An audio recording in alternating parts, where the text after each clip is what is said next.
Sembrerà strano e forse incredibile, ma esiste una tradizione molto antica che risale alle origini del cristianesimo e che dalla Palestina dei tempi di Cristo ci porta molto lontano, in India. Questa storia ci racconta come San Tommaso, detto il Didimo, il suo nome completo era per i testi apocrifi infatti Gesù il gemello, apostolo di Gesù, si fosse recato in India e avesse evangelizzato queste terre. In questo video analizzeremo questa storia e vedremo come talvolta le tradizioni posseggano un retroterra storico e culturale unico nel loro genere. I Vangeli canonici documentano in 5 passi i 3 anni in cui San Tommaso fu discepolo di Gesù. Gli Atti degli Apostoli parlano del periodo che intercorre tra la Pentecoste e l'inizio della evangelizzazione degli Apostoli nel mondo conosciuto. Dagli scritti apocrifi si possono invece ricavare indicazioni molto utili sull'ultimo segmento della vita di San Tommaso. Ci riferiamo agli atti riconducibili al III secolo e al Vangelo di Tommaso del II secolo d.C. Secondo queste tradizioni, dopo la crocifissione, l'apostolo Tommaso partì dalla Palestina, attraversò la via di Damasco, dove si fermò per dirigersi in Siria e in Mesopotamia, fino a raggiungere l'India settentrionale e forse l'odierno Pakistan.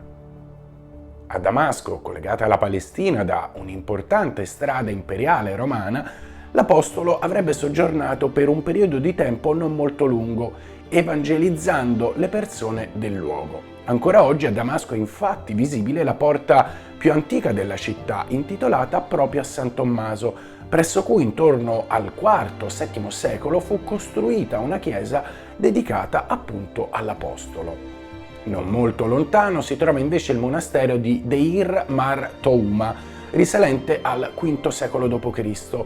e successivamente andato distrutto. Secondo Origene e la tradizione, Tommaso evangelizzò intorno al 42-49 d.C. i Parti, i Medi, i Persiani e gli Ircani, popoli confinanti e in relazione con l'India. Gli atti apocrifi di Tommaso furono invece redatti a Edessa verso la fine del II secolo d.C., l'inizio del III. Lo stesso luogo dove altre tradizioni affermano fosse stata conservata la Sacra Sindone, portata via da Gerusalemme e prima di raggiungere Bisanzio, ma questa è un'altra storia e la vedremo successivamente. Nel primo atto dei suoi apocrifi, l'apostolo riceve come missione l'evangelizzazione appunto dell'India. Tommaso si rifiuta, perciò gli appare Cristo che lo incoraggia.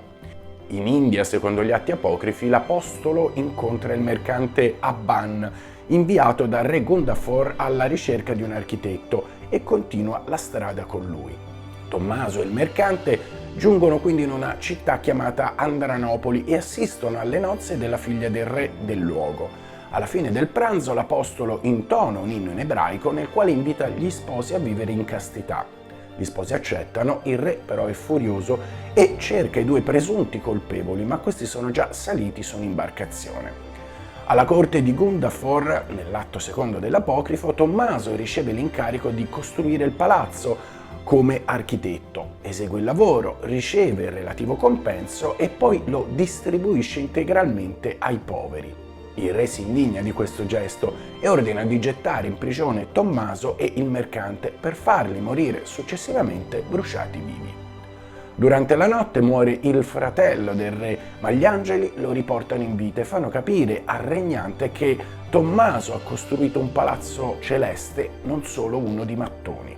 Gundafor e il fratello quindi si convertono, vengono battezzati e ricevono la comunione. Da quel momento le conversioni diventano sempre più numerose. Negli altri capitoli dell'apocrifo seguono i racconti dei miracoli e dei tentativi di persecuzione operati da un re chiamato Mazdai verso l'apostolo stesso. Nell'8° e ultimo capitolo, Tommaso, trasportato su un alto monte, finisce ucciso a colpi di lancia dai Bramini e il suo corpo successivamente verrà trasportato molti secoli dopo a Edessa. Gli antichi martirologi siriaci hanno identificato la data del martirio nel 3 luglio del 68 d.C. I cristiani del Coromandel indiano, invece, ritengono che il martirio fosse avvenuto nell'anno 72 d.C.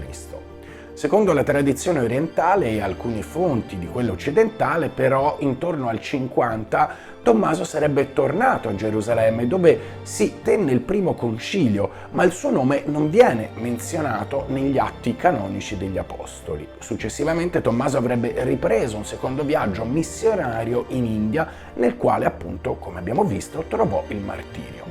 Il racconto della predicazione del martirio dell'Apostolo è unanimemente accettato come autentico dai cristiani del sud dell'India, che ancora oggi si autodefiniscono Chiesa di San Tommaso, ma questo pone numerosi problemi di tipo storico. Vediamoli insieme. Nessun manoscritto dell'India antica testimonia la visita di Tommaso. Nel 1599, in occasione del sinodo di Dampier, nome indiano è Udayamperur, organizzato dal Portogallo, la chiesa del Kerala, sino a quel momento dipendente dalla sede patriarcale di Baghdad, fu brutalmente posta alle dipendenze di Roma e i testi sospetti di eresia, come i manoscritti siriaci, orientali o nestoriani, furono ovviamente distrutti. La scomparsa dei libri siriaci del Malabar avrebbe cancellato la totalità di questi antichi testi e nessun reperto archeologico cristiano in India può essere datato prima dell'VIII o IX secolo d.C. In mancanza di prove contrarie, la visione generale sull'apostolato indiano di San Tommaso sembrava quindi costituire una creazione successiva. Secondo altri storici, l'evangelizzazione dell'India sarebbe invece iniziata alla metà del IV secolo d.C., all'inizio della grande persecuzione dei cristiani del Khuzistan, della Mesopotamia e di Babilonia, che fuggirono anche verso l'India sotto il regno del re sassanide Shapur II. Nessun dato testuale rinvenuto fino ad oggi conferma infatti l'esistenza di un cristianesimo indiano antico nei primi secoli della nostra era, ma la leggenda di San Tommaso esiste e, come ogni credo di fondazione, è bene tenerne conto. Tommaso, secondo la tradizione, sarebbe sbarcato in India presso Cranganore, l'odierna Cochin, verso il 50 d.C., dove avrebbe convertito un certo numero di famiglie agiate della regione. Il giudeo-cristianesimo sarebbe stato quindi associato all'aristocrazia dell'India del Sud, anche se sarebbe rimasta una certa recrudescenza delle varie religiosità induiste. Tommaso, sempre secondo la tradizione, avrebbe fondato 7 chiese, ordinato sacerdoti e diaconi, di cui 2 famiglie ancora oggi rivendicano una linea di successione ereditaria. Avrebbe poi attraversato l'India meridionale e predicato nella regione di Madras. Un'oscura tradizione lo vuole anche missionario in Cina. Al ritorno da questo viaggio, una reazione anticristiana dei Bramini avrebbe portato nel 72 d.C. al martirio dell'Apostolo, che sarebbe poi stato seppellito a Milapore, presso Madras. La prova di tutto questo? Alla fine del II secolo i cristiani dell'India domandano al vescovo Demetrio di Alessandria l'invio di un dottore della Chiesa per rafforzare la fede dei fedeli. Il filosofo Panteno, discepolo di Clemente di Alessandria, parte per l'India e trova un Vangelo di San Matteo in lingua ebraica. Secondo altre tradizioni sarebbe stato in lingua aramaica o siriaca, e riferisce a Clemente le sue conoscenze sui Bramini, che il dottore della Chiesa integrerà nella sua opera monumentale. Diventa uno dei primi occidentali a citare il nome del Buddha. In realtà un'altra tradizione riporta l'attività di un altro Tommaso verso il 344-345 d.C. Al cosiddetto Catholicos di Ctesifonte arriva un messaggio sullo stato di abbandono della religione cristiana in India ed egli decide quindi di inviare una missione sotto la direzione di Tommaso Chinai. Questo mercante, esperto nelle relazioni con l'India, avrebbe intrattenuto sul posto scambi commerciali. È accompagnato da un vescovo, Giuseppe di Uruk, e da 72 famiglie della Mesopotamia. I discendenti di questa chiesa si proclamano ancora oggi i sudisti rispetto alla rimanente chiesa indiana di San Tommaso.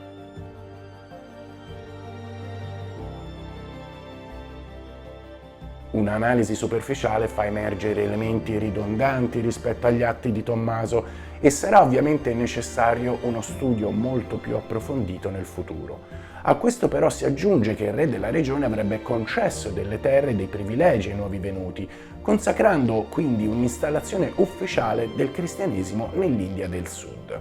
Un altro racconto presenta una nuova ondata di arrivi dalla Mesopotamia tra l'VIII e il IX secolo d.C., sancita da un'iscrizione su una lastra di rame, le cosiddette tavolette di Quillon, che i portoghesi avrebbero visto nel XVI secolo e che il viaggiatore francese Anquetil du Perron pubblicò nel XVIII secolo, ma che sono andate disperse e gli storici contemporanei cercano ancora invano. La relazione conferma gli stretti scambi tra la Chiesa di Babilonia e quella di San Tommaso, ma i cristiani dell'India non sono i soli autori di questi racconti. Quando si sono scavate le fondazioni della cattedrale di San Tommaso a Milapore, presso Madras, nel XVI secolo, i portoghesi dichiararono di avere trovato i resti della prima chiesa di San Tommaso, quella del suo apostolato sulla costa del Coromandel e del suo martirio, monumenti ora oggetto di un circuito turistico e ovviamente religioso. A tutto quanto appena detto si aggiunge un'altra tradizione estremamente interessante e che riguarda proprio il nostro paese, l'Italia. Nel III secolo avvenne nel sud dell'India una delle prime violente persecuzioni anticristiane e i fedeli vollero salvare le ossa di San Tommaso, trasportandole nella sua prima comunità, ed essa appunto, questo circa nel 232 d.C. Da qui vennero poi traslati in un luogo ritenuto ancora più sicuro, cioè l'isola di Chios, verso il 1146.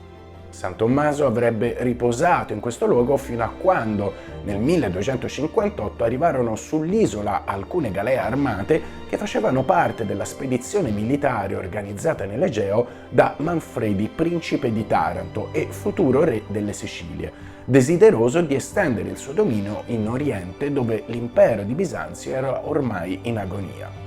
Dopo il saccheggio dell'isola il 10 agosto, il Pio Navarca Leone, comandante delle 3 galee di Ortona, aiutato da pochi compagni fidati, trafugò da Chios le ossa di San Tommaso e la lapide marmorea che la copriva, spiegando immediatamente le vele per l'Italia. Il 6 settembre 1258 Leone e le sue 3 galee entrarono nel porto di Ortona e la popolazione portò in processione le ossa e la lapide fino alla chiesa madre di Santa Maria degli Angeli, trasformata nei secoli in cattedrale e basilica e cambiando anche il proprio nome, e dove oggi San Tommaso ancora riposa a distanza di 750 anni.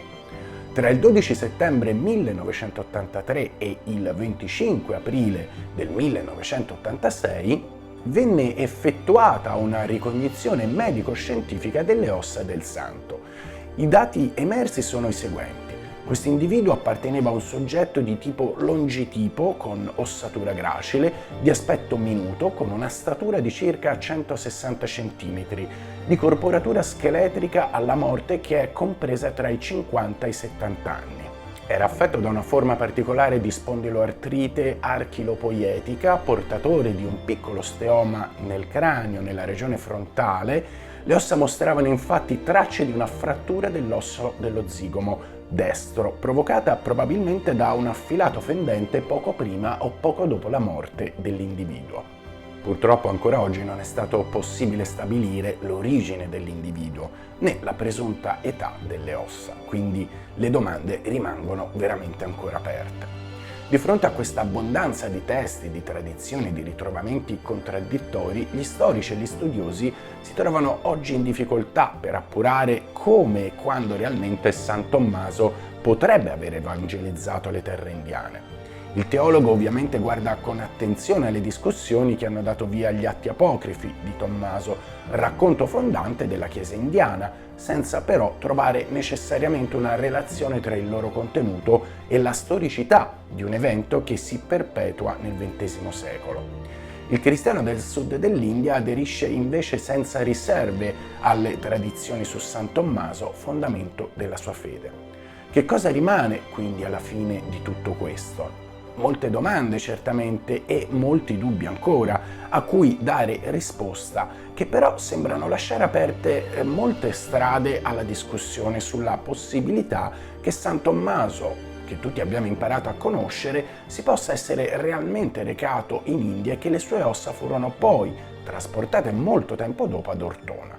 Leggenda, mito e storia si fondono insieme in una tradizione ricca di fascino e speriamo in cuor nostro che nuove scoperte potranno permettere di approfondire la questione indiana e produrre nuovi elementi su tutta questa storia. Intanto il fascino di questa tradizione ci mostra come le terre indiane possano ancora nascondere moltissimi misteri da svelare.